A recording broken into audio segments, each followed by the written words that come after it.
You know what really makes us mad? Is wasting money on CDs with only one or two good songs. Yeah. Tell them about punk.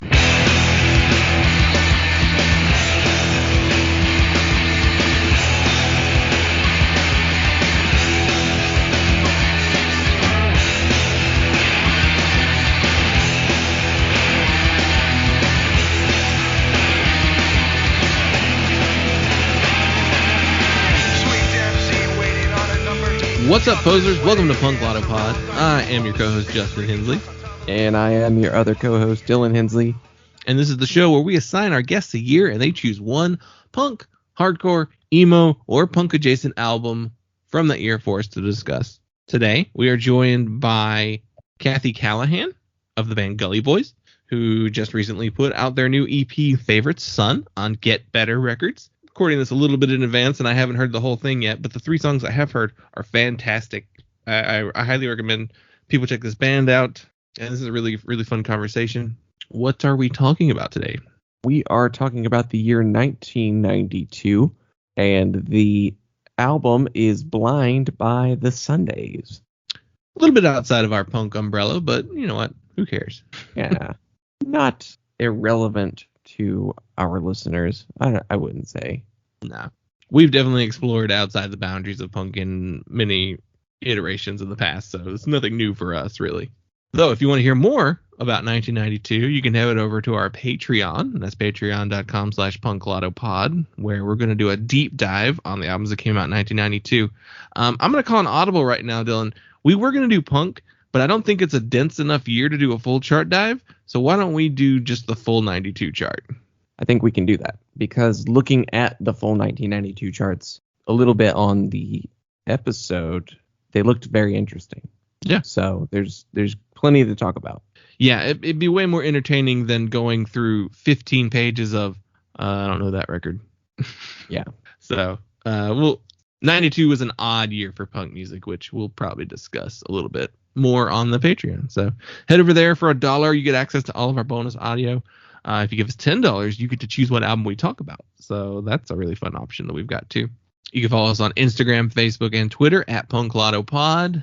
We have an email address, it's punklotopod@gmail.com, and a voicemail is 202-688-PUNK. You can check us out at punklotopod.substack.com, and I believe that's everything. So enjoy this show and this conversation with Kathy from Gully Boys, and enjoy just talking about the Sundays. I think we've already seen this show. You know I never can say no, but you like that, don't you though? Starting fires left and right, none of them seem to burn me right here, right here. Isn't that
as of this recording, it's not out now, but by the time the episode is up, Gully Boys will have released their new EP, Favorite Son.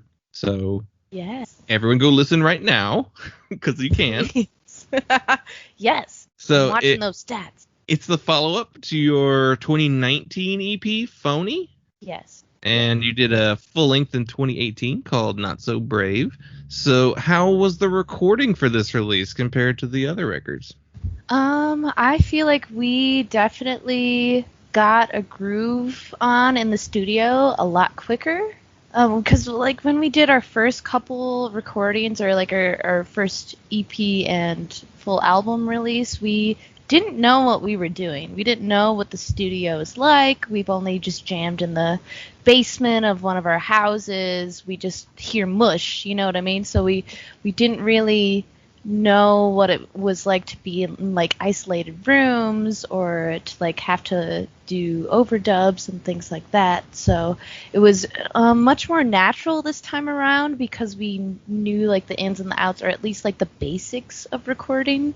Whereas like then we definitely did not, and we were like just babies. We barely knew how to play our instruments, and we were just kind of super nervous. Like I was sweating the whole time.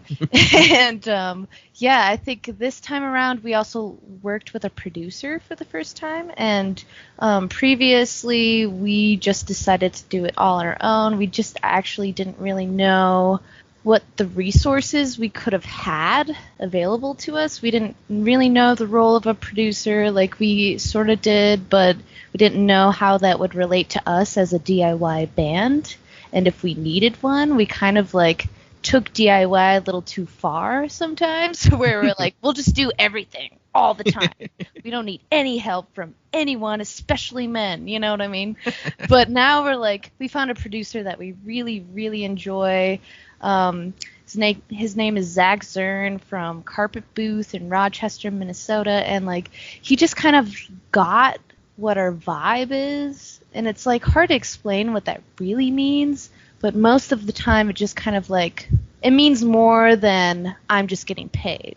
It means like I really know your goals here as a band, and I know what you want to do to get forward in your careers, rather than like I know what you already sound like and I'm gonna make sure you stay the same. You know, he really pushed us and helped us with songwriting when we were stuck, and we spent a few days there and we got to sleep there, and it was really nice to have extra time, because when we recorded our first album, it was 11 tracks in 2.5 days. So it was a lot, and we didn't have time to really do anything. Like if we wanted to change a song, we really didn't have time to like really flesh it out and jam, or like ask any questions or anything like that. We just kind of were like, this is all the money we have. We're here at Pachyderm, so we're just going to take what we got and put it all in, you know? But now we're less inclined to rush and more inclined to take opinions into account, and it's more collaborative too. So there's a lot going on here. We've had a lot of growth as a band, the three of us. So it's the difference between just like paying someone to set up some mics and then just like record it for you. Like yes. He actually like kind of like contributed to the record.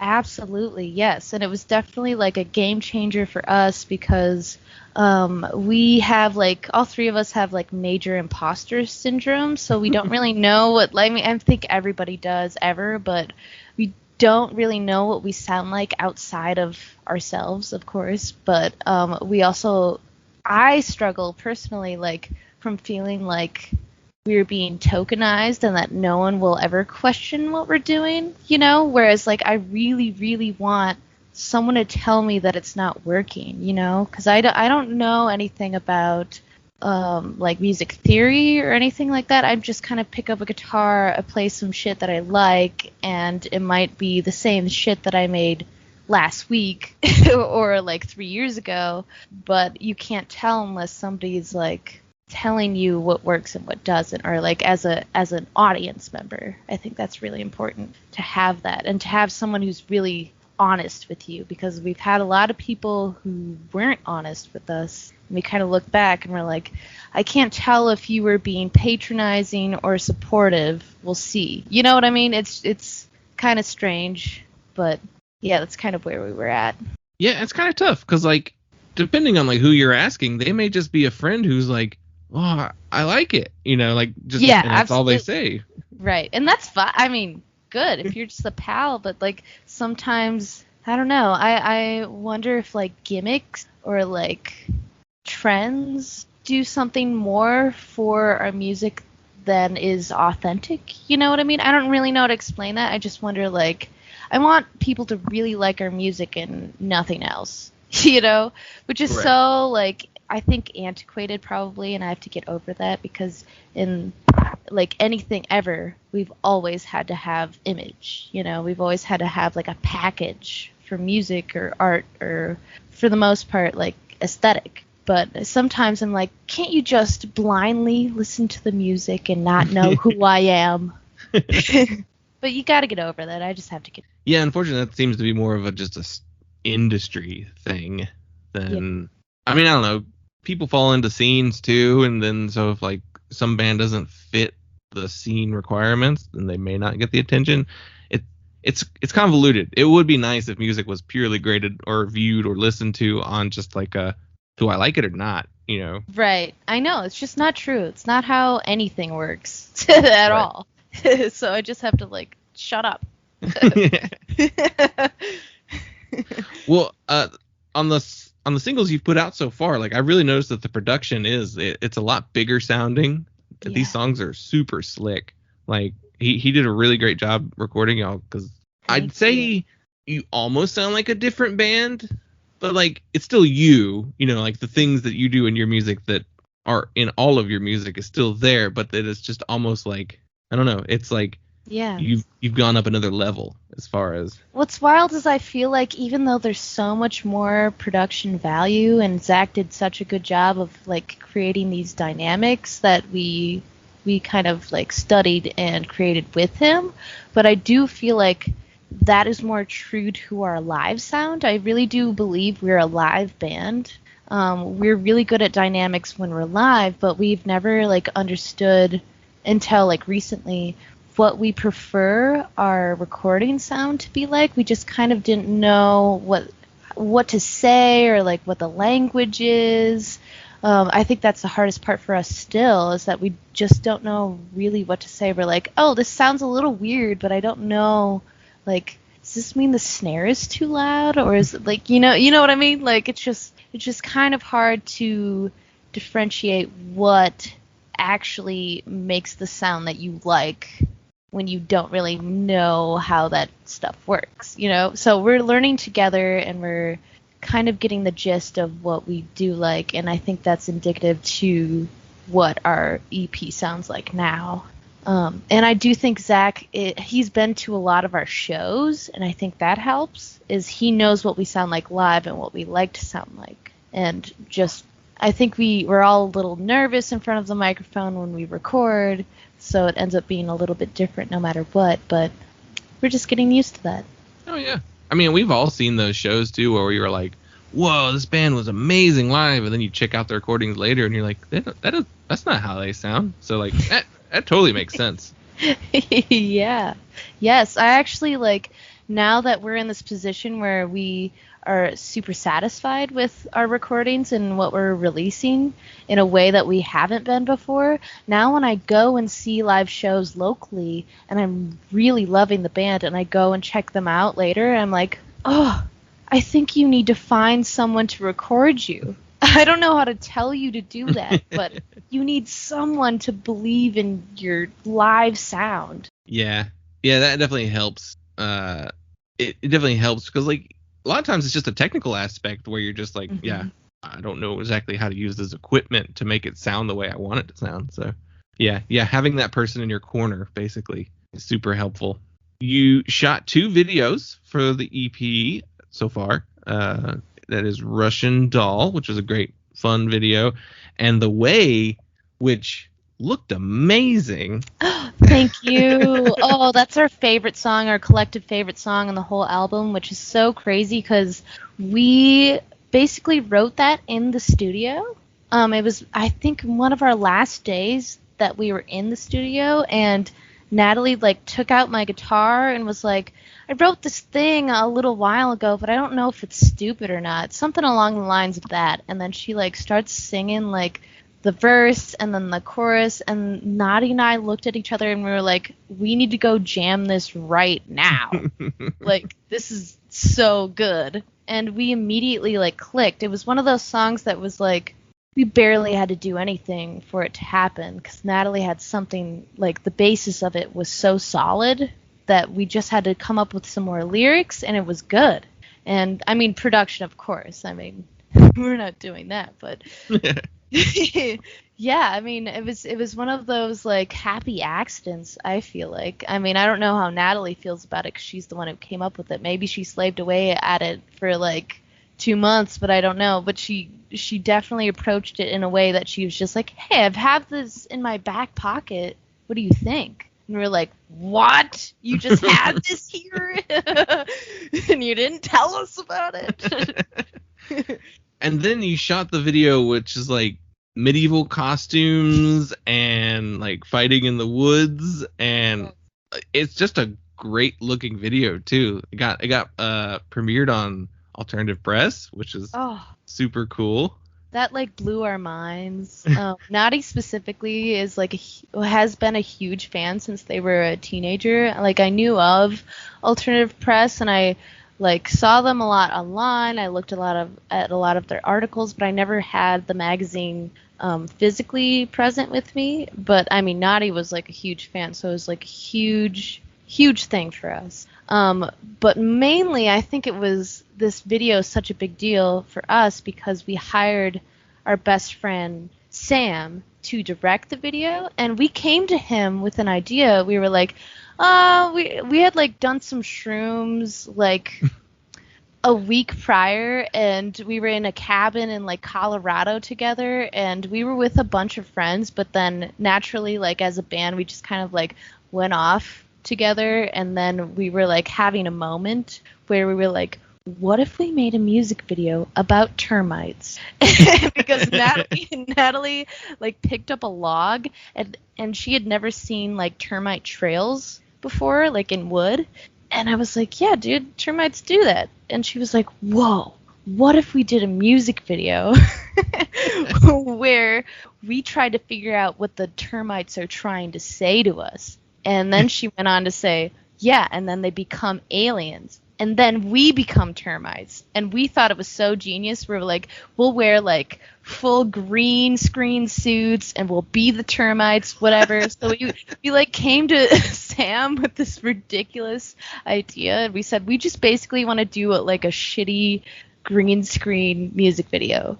But then he came back to us a week later and had a full plan. He had everything planned out. He had a full shot list. What is it called where they draw it out and stuff? I can't remember right now. But storyboards? Yes, full storyboard where the whole thing was planned out. And he was like, so basically Kathy's going to chop my head off. And I was like, what are you saying? And no, we're so on board because I've always wanted an excuse to have a sword in my hand, even though they're super heavy, and but I just think it looks cool.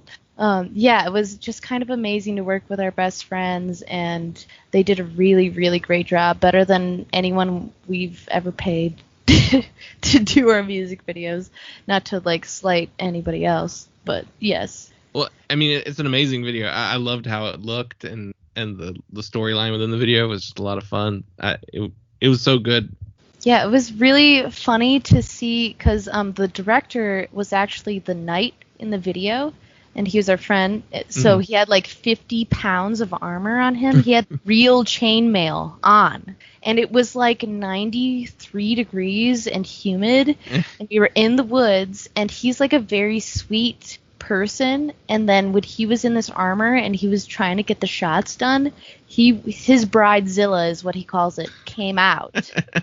And he was like, because I like suggested something a couple times where I was like, what if we did this? And he was like, that's a good idea, but that's not what we're doing right now. Right now, we're shooting this scene and we're gonna get it done. And he's like dying, and in between shots, he'd be like hunched over and like so sad looking. And we should have bought him a massage after that. I don't know why we did not.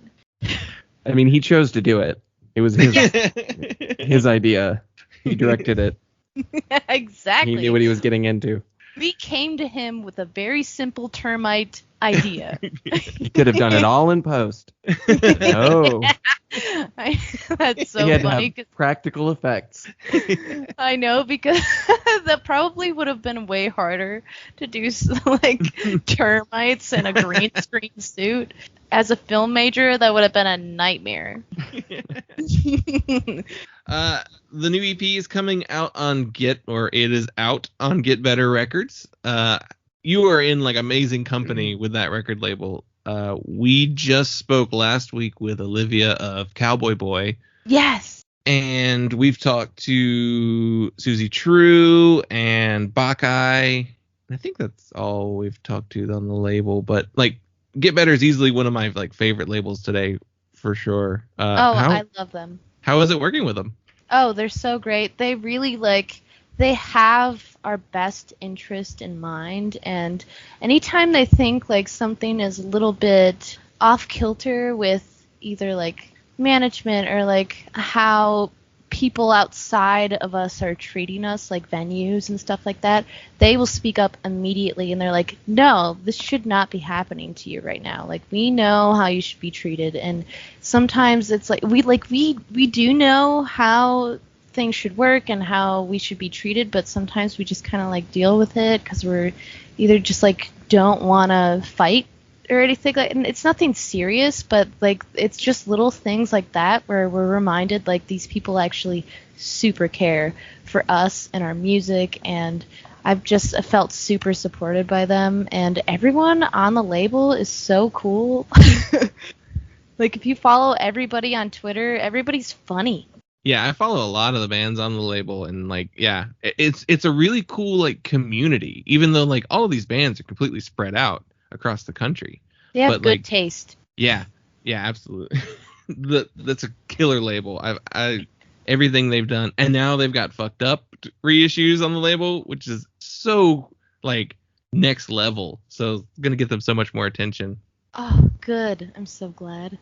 You've got a tour coming up with the Sonderbombs. Yes. Love them so much. And one of those stops is in Charlotte, which is a show I'm going to try and go to. Yes. I'm so glad.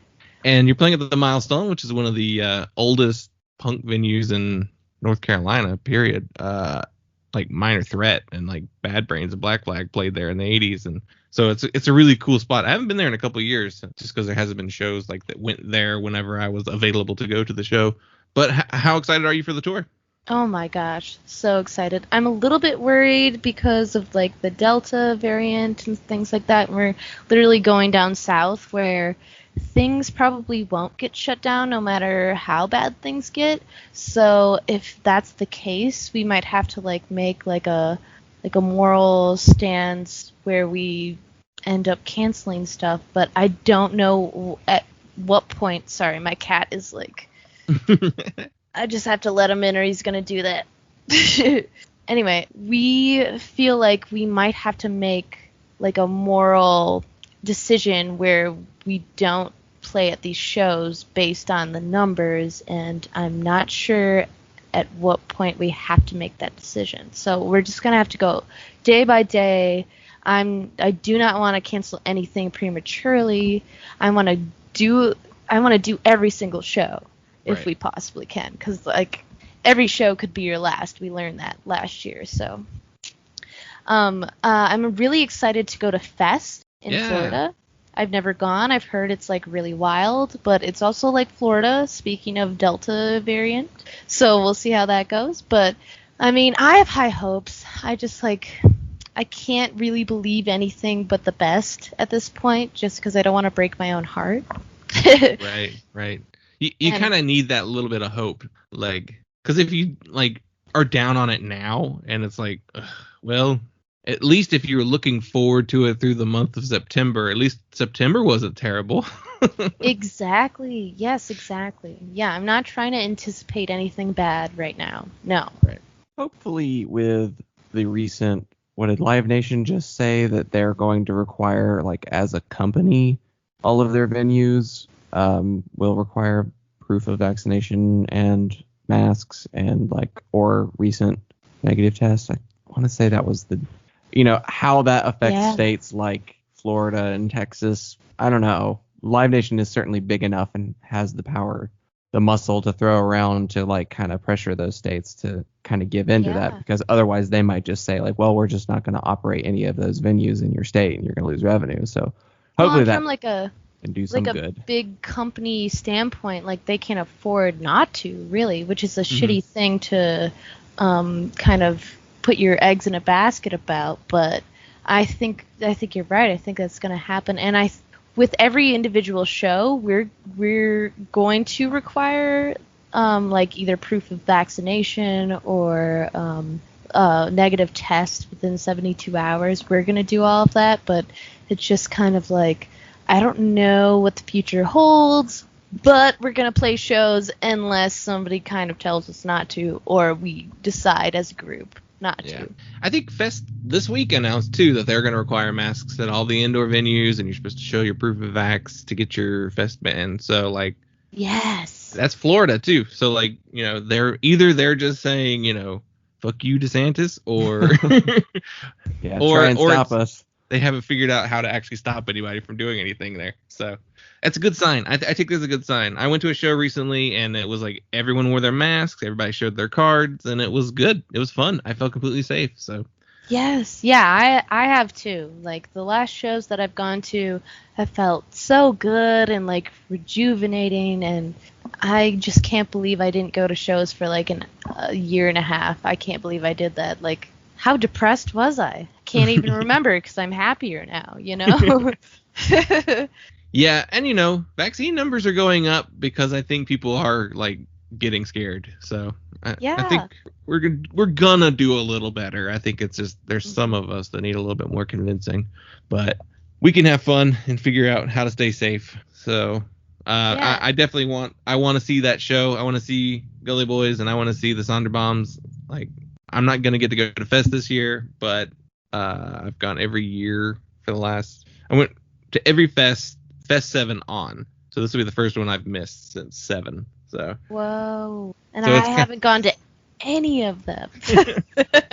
So it'll be a little sad that weekend. I'll just make sure to avoid all social media and not see any fun pictures of bands playing. Have your own little festival at your house where like it's just you and your closest friends, and you just, like, jam in a circle. Well, cool. We can get into the rest of the format of the show. So, the premise of this show is we assign our guests a year, and they choose one punk, hardcore, emo, or punk adjacent album from that year for us to talk about. But we kind of didn't do that this week. Yeah. No. So, when I was talking to you early on, you said, let's do something from the 90s so I could talk about the Sundays. And so, okay, let's go find a year there's a Sundays record. And Dylan and I had recently just discussed the year 1990, like, back to back, I think, too. So I was like, okay, let's do 92 and the record we're going to talk about today, which we'll save the talk about that record. But before we get into that, let's look at some of the other albums that came out in 1992. First of all, is there anything that you would have considered outside of the Sundays that came out that year? I really love that PJ Harvey album, but it's not my favorite PJ Harvey album. So, I mean, I think I'm, like, outside of the norm of a PJ Harvey fan. I really like the 2003 album with, like, Tom York on there, and I just, like, really love what she does there. But she's a little bit more, like, hardcore or a little bit more raw in the 90s, which I still like, but it's not my favorite. But yeah, I mean, I would have chosen PJ Harvey for sure. Or, like, I do love that L7 record. I felt like I was going through like a classic rock phase when I was listening to them, you know, because they have like that feel, like that hair band feel. You know what I'm talking about? Maybe I'm totally off, but They do. They're technically like a grunge band, but they have a different vibe from every other like grunge band from that time period. Like, yeah, Well, there is like, Yeah, I mean, they formed in 85, and they're from LA, so I Yeah. think that factors very heavily into their sound. yeah. yeah, I mean, there are a couple songs there that I was super inspired about, like the strumming and like the guitar and stuff like that, where it's just very like feels like classic rock a little bit, and I dig that, especially coming from women. And I was like, yeah, this is sick. But yeah, they're just like, it's not my top. You know what I mean? Mhm. It's Yeah. definitely something I like to listen to, but it's not what I want to talk about. Yeah. Yeah, it's an interesting year. Dylan and I were talking before. We were like looking at the 92 punk records. We were like, it's weird. It's not a very deep year. Like, but there are some really cool records. Like, No, it seems like a lot of people's like, you know, in between record. You know what I Mhm. mean? Yeah. yeah, it's interesting. There's like some heavier stuff that would have been cool. Like that Helmet record's pretty good. Mm-hmm. Meantime, the Jesus Lizards, Liar. I think I've heard that one before. They have a lot of records though. Nick Cave, but I Yeah. don't know. I think there are better Nick Cave albums. Yeah. Yeah, that's not one of the classic ones, or even one of the more modern classics that was done No. later. Well, I like that Cure album that's #1 apparently. Oh yeah, Wow. for sure. But I mean, that's just like who wants to talk about that for the 1000th time? What's the big single on Wish? It is. I should Friday, know this. Friday, I'm in Love.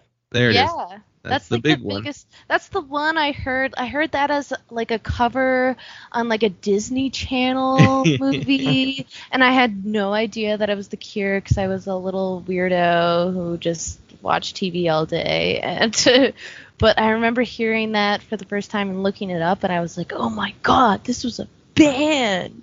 I was a little late. I was My late. favorite song, one of my favorite songs to mumble along to whenever I hear it in like grocery stores. It comes on. It's one of the like recent songs that's like on every playlist that every retail store has. And Apparently, so many people have covered it. So many Yeah. people. Well, and I really liked that album when I first moved here in Minneapolis like 7 years ago. It was like a very comforting winter album for me. Like while I was commuting, I'd have to commute like 2 hours a day to get to like college and to work. And it made me feel so emo, and like they understood me, you know? Like From the Edge of the Deep Green Sea is like so long, but it really gets to me. It's good for a long bus ride. Our good buddy Dave Brown just recently posted an episode of his podcast, which is called One Band, 5 Songs, about The Cure. And that episode's really good. I recommend the audience go check that out. Yeah, it's funny because like I'm looking at some of the records that like these are sorted by most popular, and then like Green Day's Kerplunk is on here, and The Offspring's Ignition, and I was like, these are the most popular records from I that know. year. These are like some of the least popular records in those bands' discography. So I know, Yeah. that's what's so weird about it. Like it's kind of like they were all revving up for 1994. yeah, yeah. Like even there's a Ramones record on here. It's called Mondo Bizarro. Like that's like not even one of the good Ramones records, and it's on the front page. So it's just like weird. I'd say the probably Bivouac by Jawbreaker is on here. That's probably one of the cooler choices. But even then, Bivouac's not really my favorite Jawbreaker record. yeah, that's the more noisy experimental record. Which this is a pretty good year for that kind of stuff. For Yeah. noisy experimental stuff. I mean, there's a Jawbox record. There's a Shudder to Think record. Like, Oh, and there's Babes in Toyland. I didn't even know they were on this list. Yeah. Yeah. I mean, Lori Barbero has been to a couple of our shows, actually. Oh shit, that's awesome. Yeah. so cool. Yeah, it's so sick. I can't even believe it. There they're such a unique band too, because they're like Yeah. kind of like in the middle of this like noisy grunge thing and Riot Girl at the same time, and it's like Right. And I'm It's- like not a super big fan of Riot Girl for some reason, but I love Babes in Toyland because of that grunge feel, because it doesn't feel so like contrived, which is such a basic way to describe that, because everything is contrived in art. Like I don't even, that was like such an empty way to say it, but Babes in Toyland have like this roughness to them that I can relate to, and it just seems more authentic to me than other Riot Girl bands. Yeah, and I also love that Courtney Love got her little butt in on Babes in Toyland when she was here for like 5 seconds. yeah, it was very like she's not on any records, right? She just was like No. showed up some practices and then was out. Well, and just like hated Kat. I'm pretty sure she like punched her in the face a couple times, or maybe that's somebody else, but I know way too much about Courtney Love. I think she's crazy, but also amazing. She has been in fights with many other musicians. I think Kathleen Hanna got into a fight with her once. Oh, yeah, that's right. It was Kathleen Hanna, and it was at Lollapalooza, one of the first Yeah. ones. Yeah. But I wouldn't be surprised if she got into a fight while she was in Babes in Toyland. Oh, too. I think what happened is that she totally like stole Kat's like visual representation and just kind of like stole like the baby doll dress thing and made it popular. Yeah. Even though Kat already did that, which I don't know. I don't know. I love Courtney Love for some reason. I think it's because I like read a book about her and I feel like I understand like where she was coming from. Her like dad or stepdad gave her acid when she was like 3 years old. Oh, God. So I'm like, I'm not surprised that she's literally a crazy person, but also like, how crazy is she in comparison to all of the crazy rock, like dude rock stars? You know what I mean? She was like the only one to compare as a lady, you know, as far as like crazy wildness and drugs and alcohol and all that, which for some reason I find really fucking cool. She's interesting for sure, and some of those whole songs are pretty good. So like, you know. Oh, yeah, Live Through This is like one of our Gully Boys' like main inspirations. And I don't even fucking care who wrote it. If Kurt wrote it, cool. Don't care. What is still it? think she sounds cool. Kurt wrote that one and Billy Corgan wrote the next one. That's what everybody says. Yeah, exactly. And Billy Corgan killed Kurt Cobain.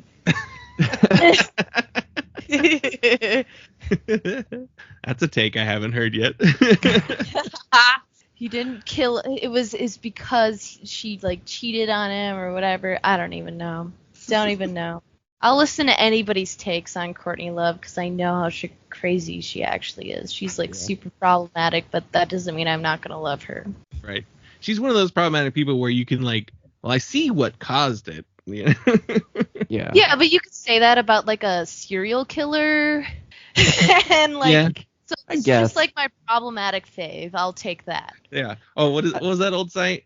Your fave is problematic. Yeah, that's funny. Yeah, I mean, I think that she's done enough interesting stuff. I think that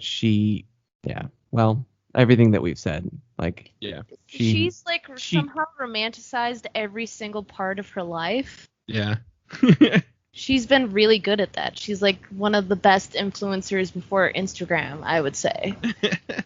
You know, there's other records that came out in 92 we could talk about, but then Dylan and I wouldn't have anything to talk about on our Patreon, so we'll switch over to. let's. What do you got? I'll throw this out. If you take punk out of the equation, there's stuff that's worth talking about that I think is relevant to punks that gets cut off just because of the way Rate Your Music categorizes punk. Big ones, Slanted and Enchanted by Pavement. Mm-hmm. That's a big significant one record. here in Minneapolis. Everyone loves Pavement. Like a lot of the bands here are just like Pavement rip-offs, which I do not mind. You know, it's just fun to see live. But I always appreciate Pavement ripoffs more than Pavement. yeah, I do too. Actually, That's funny. Yeah, you're right. There Yeah. are some weird, like, Rage Against the Machine's first record, Yeah. Automatic for the People by REM.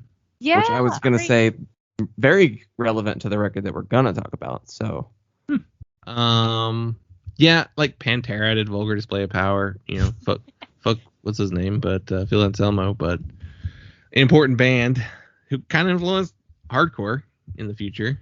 Yeah, it's interesting how when you throw in the tag of punk, then it becomes a different thing. Even though like the Melvins have a record that year, so it's like.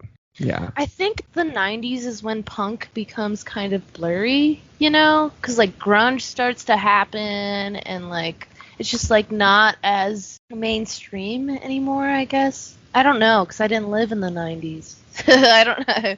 Yeah, I'm- and I was a child, so, like, I don't really remember.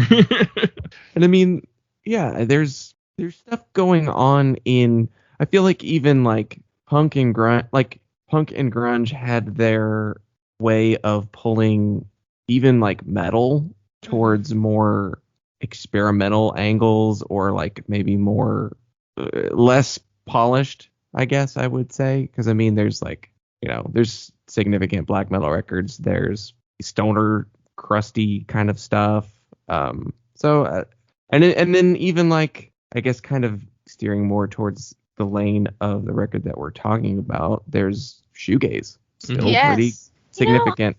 I forgot about shoegaze. I love that was like the thing that I like. Slow dive. When I first started smoking weed at 18, I would just like lay in the tub for hours and listen to fucking Slow Dive, and it changed my life. But somehow I don't like. It's not in the forefront of my mind ever, because like it's not like super. It's not in your face enough for me to be like, hey, do you remember this album? You know, it's like when you're like laying there and you want to contemplate life a little bit. That's when shoegaze happens. You know? But yeah, I feel like a lot of what happened in the 90s has been overshadowed by like of course like Nirvana and Hole and all that stuff. So it just like became super corporate for a second, and that's how pop punk came about. Well, let's switch over to talking about the record we are talking about today, though. So, you told me you wanted to talk about the Sundays, so I found a year there was a Sundays record. So we are talking about the Sundays Blind.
A couple little like stats here on the record before we get too far into it. So the Sundays were an alternative rock band. That's kind of the overall blanket term. From London, England. They were active from 1988 to 1997. This is their second full-length album and their follow-up to Reading, Writing, and Arithmetic, which is their most iconic album, the record they're most known for. This was released October 19th, 1992 on Parlophone Records in the UK and Geffen in the US, or DGC. That's the other, I think that was what it was going by at the time. And the person on this record is Harriet Wheeler on vocals, David Gaverin on guitar, Paul Brindley on bass, and Patrick Hainan on drums. The record was produced by Dave Anderson, as well as Harriet and David Gaverin. Gaverin? I hope that's how you say it. I think they were a couple. Is that right? Yeah, they're married. They are. Yeah. Yep. Still together too. Yeah. Oh, that's so sweet. That's Yeah. so sweet. They met in university in Bristol at uni, and they've been together since the 80s. So that's awesome. Good for them. Wow. Long running. Incredible.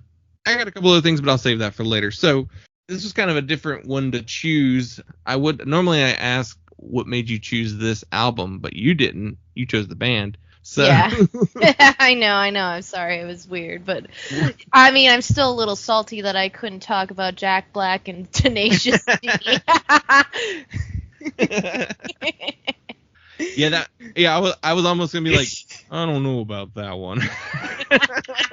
No, it's so fair because he's just like a classic rock parody. I just love the man so much that like when I go on stage, I literally think two things: I'm either Jack Black or I'm SpongeBob, and it works for me.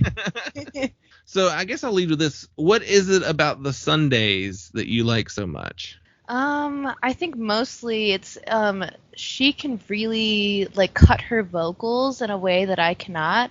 It's very sweet and it's very like pure sounding. I don't know if that's like problematic wording, but it's like I guess because she's fully in her register, it's not falsetto. And it's something that I cannot do, and it's like quite opposite of what I do. I'm mostly like I'm either like kind of yelling or like really projecting something kind of harsh, but hers is like sweet but also still powerful, and it's something that I can't do. But I really love the vocal melodies that she ends up singing or portraying, and it's like tells a story in a way that my voice cannot. Dylan, what are your Sundays opinions before listening to this album? I've seen the album cover for Reading, Writing, and Arithmetic many, many times. So I'm vaguely aware of them in the sense that they're a jangly, dreamy pop band, sort of most active, I guess, on the tail end of that sound. But I guess that's maybe a little bit of a misconception because I think that sound was going really strong throughout the early 90s in the UK, and it was just not imported as heavily just because we had grunge by this point. Right. Something I want to say really quick is like I think my main like magnetism towards the band has a lot to do with like me rewatching Dawson's Creek when I was like 17 and it just like has that feel, this nostalgic feel that I can't control, and I didn't live it. I didn't live in the 90s. I mean, I did, but I was like 5 at the oldest, you know?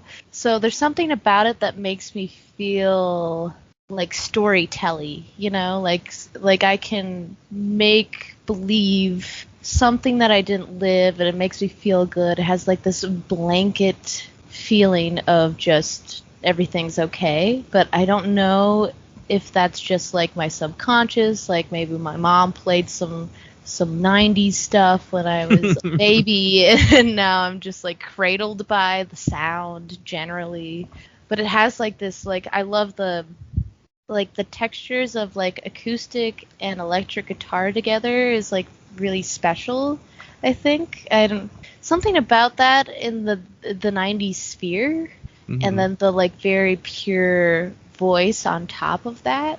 Well, the Sundays are not that unlike Paula Cole. I mean, who did the theme song, so it's kind of I see where you're coming from as far as this does sound like something that could be in an episode of Dawson's Creek for sure. Some of these songs. Well, one of these songs was in an episode of Buffy the Vampire Slayer. Oh, yes, exactly. That's another series where I'm like, I watch an episode, I hear the soundtrack, and I'm like, I live here. This is where I'm supposed to live. I'm supposed to live in an episode of Buffy the Vampire Slayer. Okay. There is something about like I feel like a majority of the 90s have this like this tone or this like sound I don't know if it's the recording technology of the time or just like the style of music that everybody was playing was like resonated within this like same like wavelength or something. But like there's just something about most 90s music that I can enjoy regardless of genre or band for the most part. So like I get that. I get there's like just a feeling from this type of record that like kind of sticks with you. Yeah, and a big thing for me is like whether or not I want to sing along, because I'm mostly a singer. I like playing guitar, but I also really don't like playing guitar. I'd rather sing. And she does a lot of like things with her voice where like she'll swing it, and it just sounds like she'll like bring in falsetto when she naturally wouldn't need to bring falsetto, so it's like definitely like a creative choice. I really enjoy that.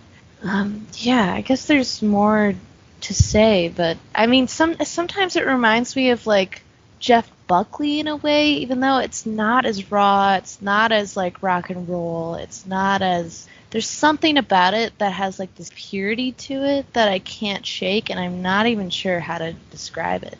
Yeah.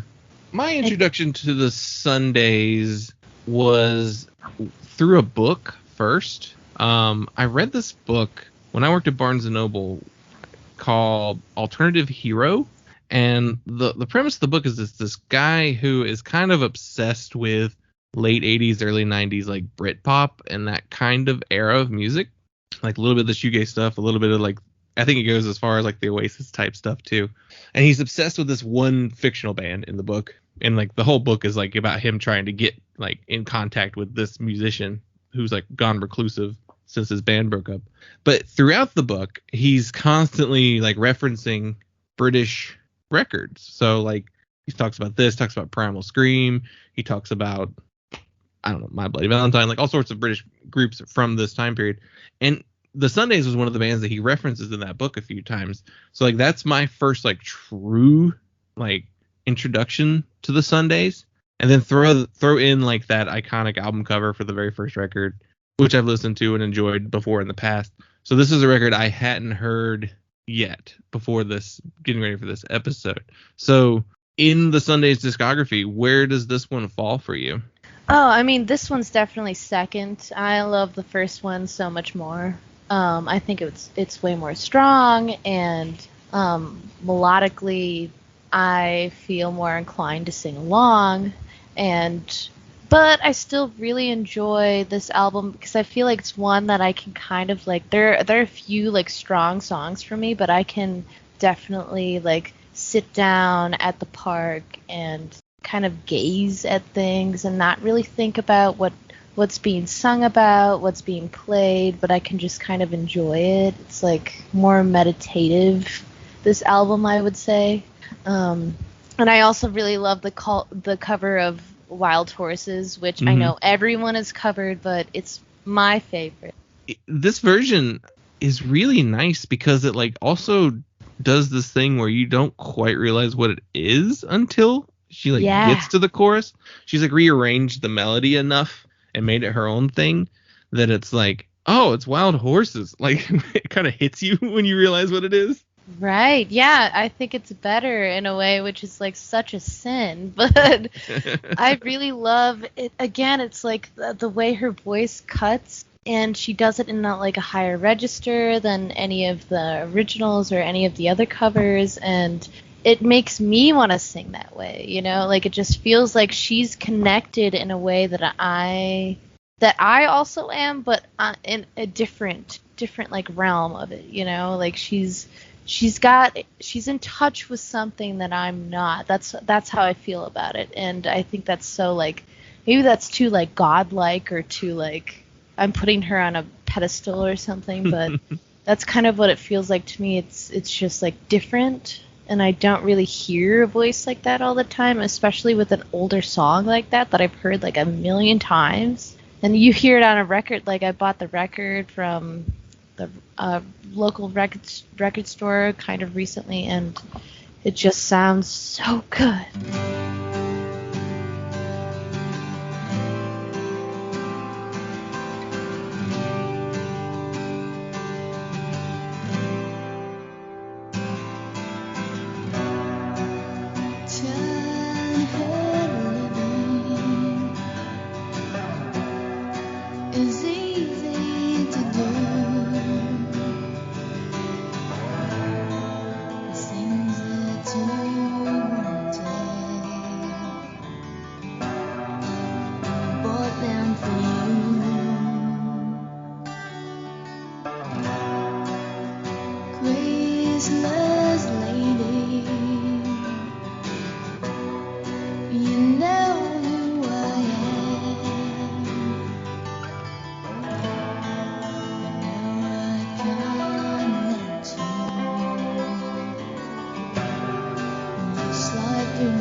Dylan, did you like it? Yeah, you're right. It is definitely like it's a meditative record. I feel like it's not really strong on. I mean, the melodies are pretty, but they're mostly not stand out. I mean, there are exceptions. Love, one of the big singles, I guess really the main single from this record. There were He's two. great. I really liked What Do You Think? Yeah. That song has, I feel like it breaks from the rest of the record a little bit. Just kind of has a different feeling, maybe a little more upbeat. But Yeah, I feel like that's one of the songs that sounds more like their debut album. Yeah. Yeah, I would say like a lot of this is just the reason I love this album is because I love the first one so much, and I just can appreciate like the choices that they make, the layers that they decide to do, like the acoustic and electric, and she layers her own voice a few times, and I think that's nice. But also, I think the first one is like hit after hit, and then this one is kind of mellow and meditative. Yeah. I was looking into a little bit of like what the critics were saying at the time, and a lot of people consider this like part of their darkest sounding album and their most experimental. I don't know that experimental is necessarily the right word for it, because I feel like there's some more experimental moments on the first Sunday's record, but I guess at the same time, it's playing with their sound a little more. And then like the third record is trying to do more with what the first record did. Yeah. So yeah, it is the most unique out of the three records for sure. I like the third one, but it didn't it just didn't hit me as much. I think maybe it was like I was like going through a time where maybe if I had heard the third one first, I would have went backwards, but I heard the first one first, Yeah. and that's the one I like the best. But I think there are a couple songs here, like the first one I really love, I Feel. I think it's like a really strong opening, I would say, and then Goodbye. But then there are like 4 songs in the middle where I'm just like ready to lay in the grass and not think of anything at all, which is kind of nice. It's nice to do that. It's kind of like Slow Dive, or just generally like you don't really have to. It's not high stakes. You don't have to think. Which is, I mean, sometimes you do want to think too much, and sometimes you don't. Yeah, the songwriting style, or it may be the production, I'm not entirely sure which element it is. Like there is not that these songs sound the same to each other, but there is like a similar like gloss across all of the songs, that like in a similar way. So it kind of makes the record kind of like glide along, instead of like that's the end of that song, here's the start of the next song. Like they kind of like run into each other.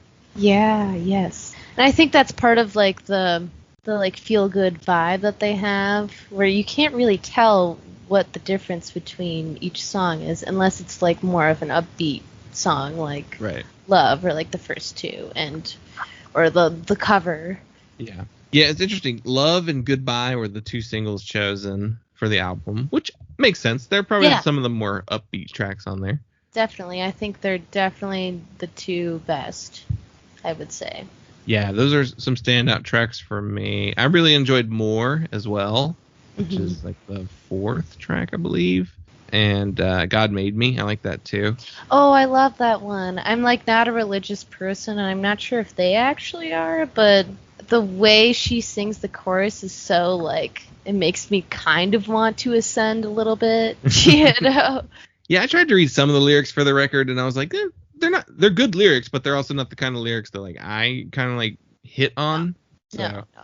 Yeah, that's how I feel too. I feel like lyrics were stronger in the first album, but like this one is kind of like you don't really need to know. It's a lot, again, like Slow Dive, like you don't really need to know what they're saying. It's really about the feeling behind it and how they choose to orchestrate the band and everything like that. I watched an interview, like a short interview on YouTube with them from this time period, where they talked about one of the things they talked about was how they write songs. They pretty much don't write lyrics until they have a finished track.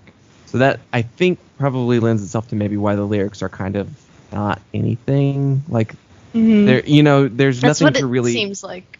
attach yourself to, and it's kind of just like something pretty to sing, which is fine. I mean, I don't think that that's like, I don't know. I don't think that that's like bad writing necessarily. Like, I think it's appropriate for what they do musically, because I do think that the melodies that she's singing and the songwriting, and especially like the way that her, and this makes sense with them being, a couple, being that they write everything together, but the way her voice and the guitar play together, the melodies that she sings and how they interact with the guitar parts, I think are the point.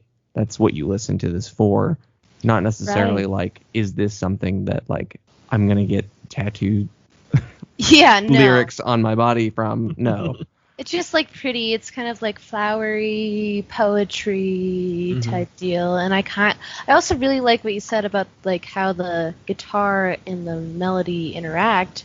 I actually feel like sometimes I don't know what to listen to, especially in those like moody, low beat tracks where I'm like, what am I listening to right now? Because like you don't catch on to the melody as fast as you would with maybe the first album or like the couple of tracks that they released beforehand. But yeah, I think like it's much like the Strokes. Whenever I listen to the Strokes, I don't know any of those lyrics. All I listen to is the guitar. I sing the guitar instead of the lyrics, you know what I mean? And sometimes I find myself doing that with this, and I really enjoy things like that because I'm not like a huge like guitar fan. I am, of course, but I'm never like really like hyper focusing on it. I'm usually like a vocal melody type person. Mm-hmm. I looked into a little bit of like the kind of the backstory between the records. So with the previous record, they were on Rough Trade Records, who went bankrupt in 1991. So it's why they signed to Parlophone. They toured extensively in support of the first record. They managed everything themselves. They chose to manage their own everything, and were burnt out before they even started writing this album or even thinking about it. So it was 3 years between their last show for the previous tour and the release of the first single, Goodbye.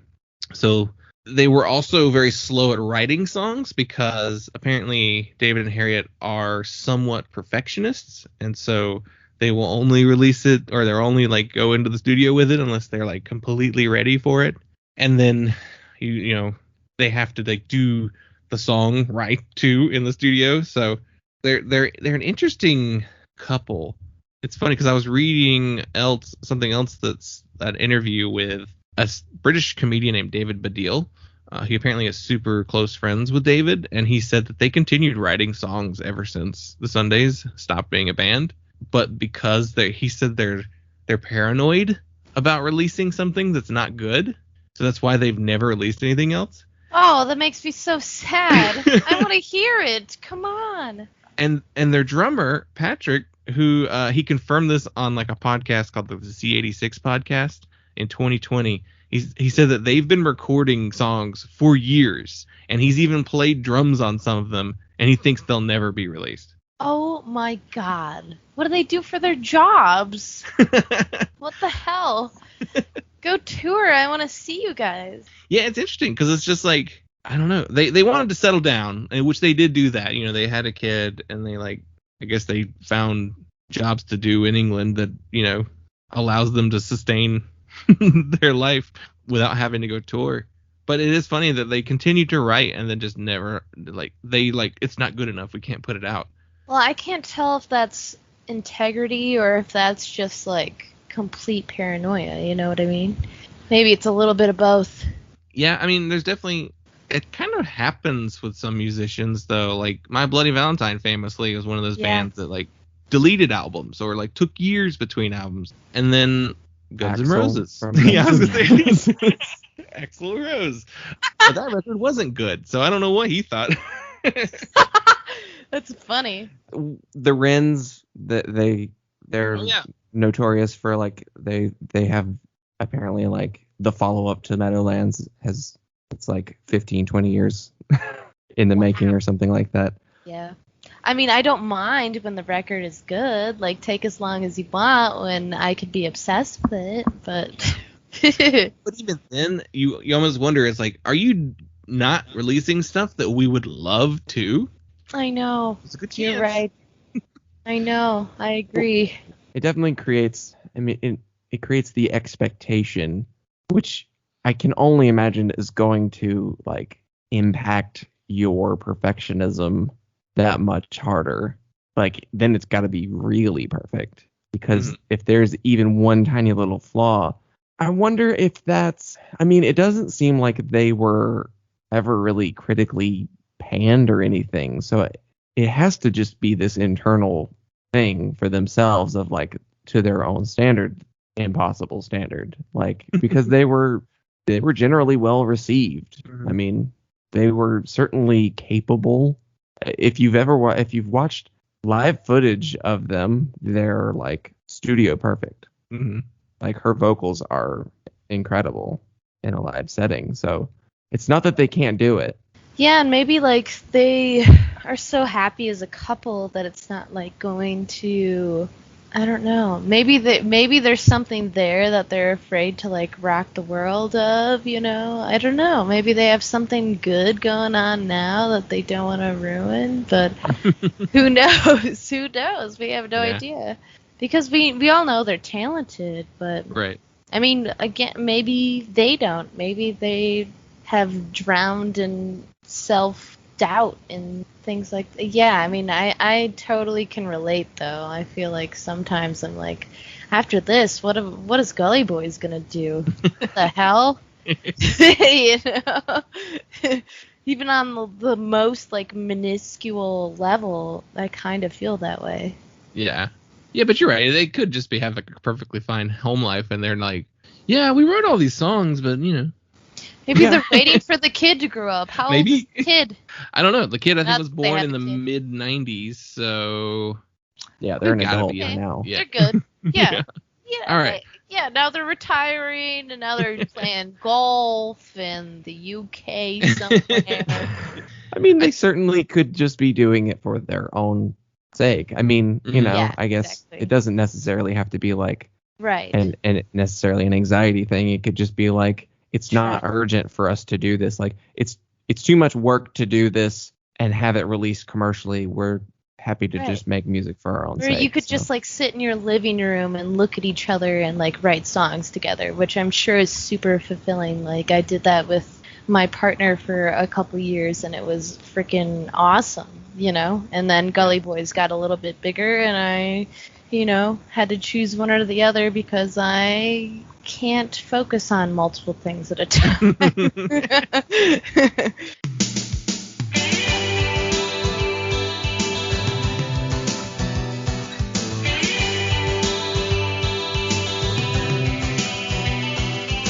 Picture myself as a thin-weight child, back to the day I was born on. They slapped me into lines and crossed my mind. I felt better, I felt worse. This is my life, and it's all very well, but never, never, never again.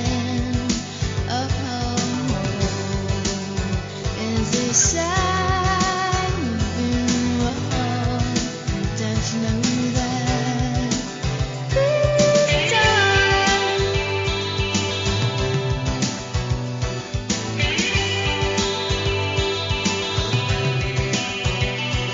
love, love, love, just love yourself like no one else. Love is enough. We can say everything like they still can't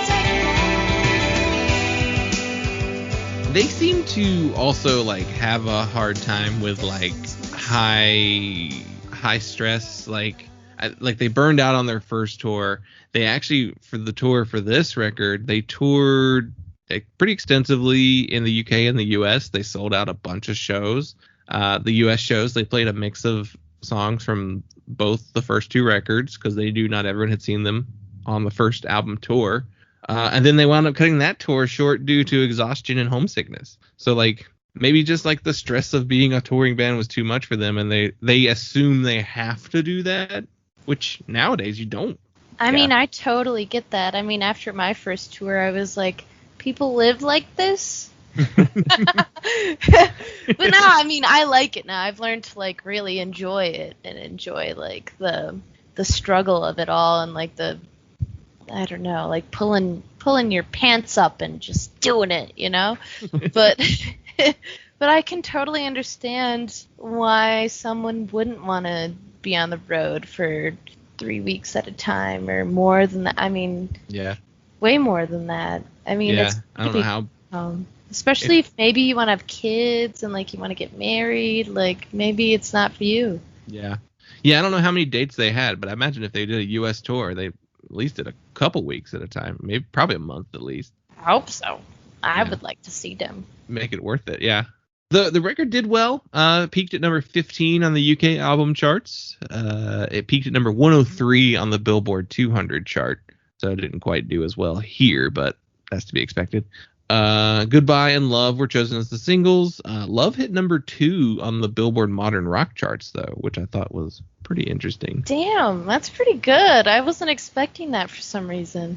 Yeah, it's strange because like it's not a song that like I've ever heard before, you know? I know, right? That's why I like them. They're just kind of weird. Like you can kind of sense how weird they are. Like there's nothing more than I love dorks, I love weirdos, and I love freaks more than anything. But like when you can kind of sense it through their art or their music, there's just like some sort of bond that you have with the music then. I don't really know how to explain that, but that's how I feel with the Sundays, where like I know you're weird. I know it.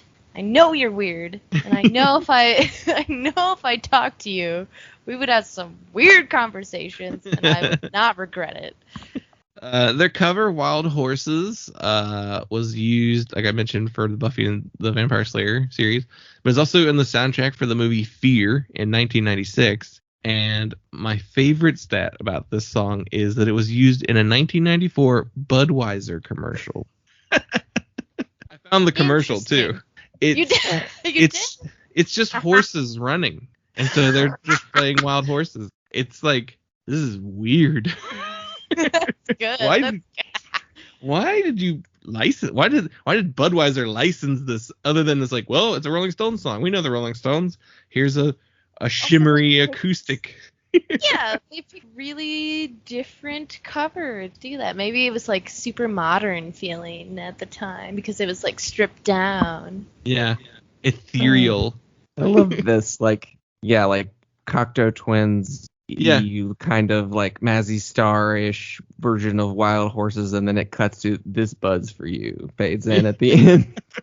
Yeah, you know what? Now that you say that, I'm just realizing like that was the exact phase I was going through, and I was listening to this, and like this one just happened to be like this band just happened to be my favorite of all of those. Like, yeah, Mazzy Star, I was like crazy for them, and Cocteau Twins, I was just like so obsessed with Liz and her relationship with Jeff Buckley, and I just thought like that's the relationship I want to have. Meanwhile, he like drowned at 29 or something. I don't know.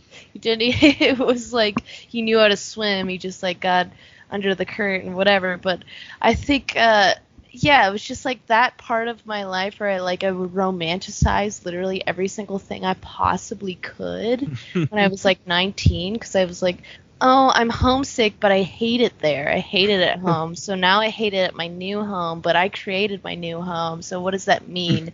Oh, that means I'm like the Cocteau Twins, and I'm just sad. Yeah, Cocteau Twins was like the major like comparison I saw. And Mazzy Star was who I thought of too. And I thought, what else did I write down? I wrote a few. There's a little bit of Cure in the guitar work, and then like that's what little Bjork in there with her voice. I feel like the Cranberries probably were just like, let's just do the Sundays, just a little louder.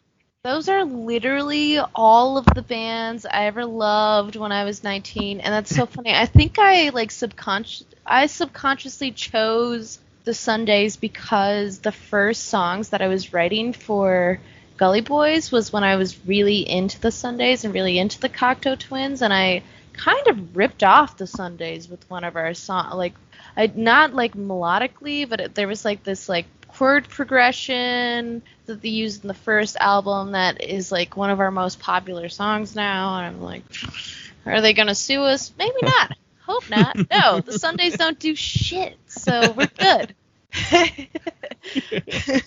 Yeah, that would require them to like come out of their homes. They're probably like lovely homes with a library. I'm imagining they have a library. I don't know what they do. Live in like an earth home where it's like literally underground, and they have to like mow their like freaking the rooftop and stuff. Like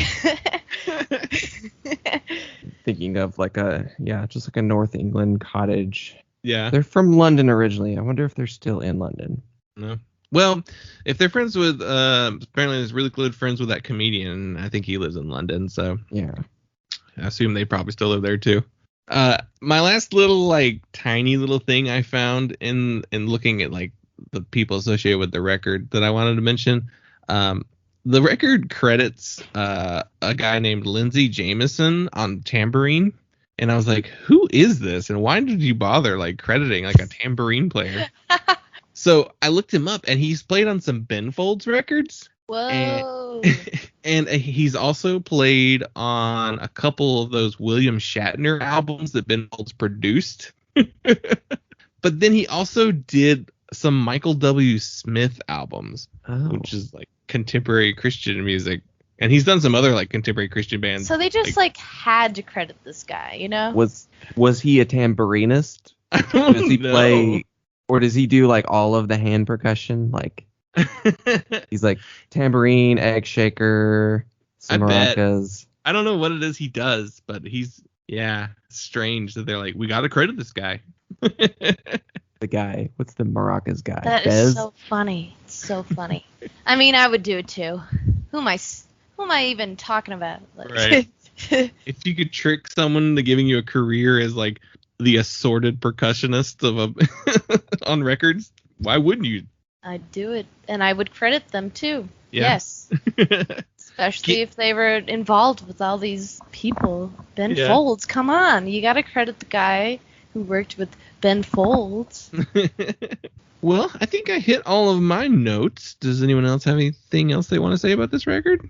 Well, I mean, the last thing I will say was is that most of this record to me is just like a lullaby, just something that like is nice to fall asleep to, or even just kind of lay there. You know, there's not a whole lot of stakes happening, which I don't know how to explain that, but like, you know, when you like listen to like, if you listen to like pop punk or like Fall Out Boy or something, there's just like a lot happening and you have to pay attention all the time. Whereas like you don't have to here. You can just kind of lay there and exist. Just let it wash over you. Yes, exactly. Yeah, it's a good cozy record. Yeah. It's good for going for a walk, maybe around your neighborhood, walk around the park, maybe something like that. Like I feel like it's like you said, you don't have to pay attention to it. It's just something pleasant to listen to. And there are moments that are like a little more energetic, and you're like, oh, this is the jaunty one, like, and you can can kind of maybe sing along to it. But right, I mean, there are surely so many melodies in the album that I'm like obsessed with and that I want to practice all the time, like vocally. But a lot of it is just kind of like, oh, I'm driving to the grocery store right now, and this is my like little 4-song break before I get the next hit, you know? Yeah, I think it's a good little wrapping up point. So tell everyone where we can get the Gully Boys music online, where we should be buying the new EP. Yes. Okay, so we are gullyboysband.com. Gully Boys Band on Instagram, Gully Boys Band on Twitter, and then when you search it on either Apple Music or Spotify, just make sure it's not the dad band from Vermont, because for some reason that just keeps coming up on our stuff. You know, it's cute because like they have reached out to us like when we first became a band. They've been a band for like 25 years in Vermont, and they messaged us on Facebook and they were like, hey, if you have any problems with like the domain names, I know we have them, but like we can work it out with you. They just like literally don't care. Which is really sweet. I mean, we kind of hope that at some point we can like go to Vermont and have like a double Gully Boys show. I think that would be so funny. But yes, we're not the dad band from Vermont. Just make sure you're looking at the right one. I think you can tell the difference between us. You just can. I'm not going to explain it. You can. You know, that's funny. Like, because that's like the exact opposite of how that tends to go. Like, I know. Usually, like, whatever band that had that name before is like, you better change it. Or it's like, no, they're like, go ahead, use it. Yeah, they're in Vermont and they simply just want to play music with their buddies. That's what they do. That's awesome. We have sometimes people like comment on our Instagram like I think for shits and giggles, but I don't know, maybe they actually are fans of the other Gully Boys, but they'll be like, play this at the next show, and I'm like, that's not our song. And if you listen to it, it's like so not us that it's hilarious. It's like rockabilly, not rockabilly. It's not. It's like, what is it? It's just an old man band. It's a fucking dad band. That's what it is. It's just not who we are. But yeah, I mean, yeah, that's the gist of it. I mean, we hope you listen to us on Spotify the most. I mean, Apple Music's pretty cool, but I don't get to see the stats on Apple Music. So I know the pain. On Spotify. Because we don't get our Apple stats either, as far as like, how many followers do we have? I know, even that. I'm like, this doesn't count. Who the fuck pays for this shit? Anyway, Nope. I mean, sorry if you listen to Apple Music. The only thing we get from Apple are bad reviews. Yeah. That's good. Yeah, I mean, we're also on TikTok every once in a while, which, you know, it's the reason our, like, most listened to song is even the most listened to on Spotify. It's called Neopet Graveyard, and I think people honestly just liked the name and they clicked on it. Yeah. Because I mean, I didn't even play Neopets, but I thought the meme, there was like a meme going around that was so funny, like, I don't even want to see like what my Neopet graveyard looks like, and I was that is so funny, and we're so bad at naming our songs that we were just like, we would name our songs like a meme, and then it would stick on accident. You know, like we just like couldn't refer it to anything else. Like it had nothing to do with the fucking content of the song, where the content is like a little bit depressing and happy at the same time, whereas like Neopet Graveyard is the title. But yeah. I mean, TikTok does good for us, and it also does bad as far as self-esteem sometimes, because you know what, Zoomers can be ruthless. They can. And the very, very last thing I like to ask our guests is to name a charity or a nonprofit that they would like to shout out or bring some attention to. So do you have one of those? Absolutely. Nadi, our drummer, actually works at a nonprofit right now, and it's called Women for Political Change. It's not exclusively for women. It's for all queer people and women who need like help with rent or like any sort of bills, and they end up like having redistributing funds for people who need them and who sign up, and it's up to like $200 at a time, and I think it's really helped people in our community, and we've seen that actually happen, and it's very active. They're very active on social media, and they just kind of know what's going on in the city at all times, which is really close to our hearts because of what happened with George Floyd and the uprising last year. We were only blocks away from all of that. So like now we're actually like super indoctrinated into the mutual aid communities and how to apply ourselves as people to our communities and not just kind of like have wishful thinking, you know, because I think that's what we all had before, but now we kind of have tools to actually be active. So I would Awesome. really recommend Women for Political Change. All right. Make sure to include that in the show notes. Thank you so much for being on the show with us. Yeah, of course. Thank you for having me. I mean, I love the pod already. I can't wait to listen to more. I might not listen to my own episode, but As someone who has to edit their own voice on a weekly basis, I understand that hesitation.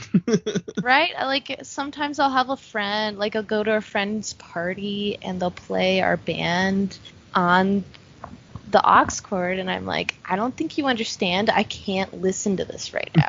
You have to change it. Like I start blushing, my whole face turns completely red, and I'm like, please, you have to change it. And they're like, I thought I'm doing you a favor here. No. No. Do it when I'm not here. Yes, exactly. Well, awesome.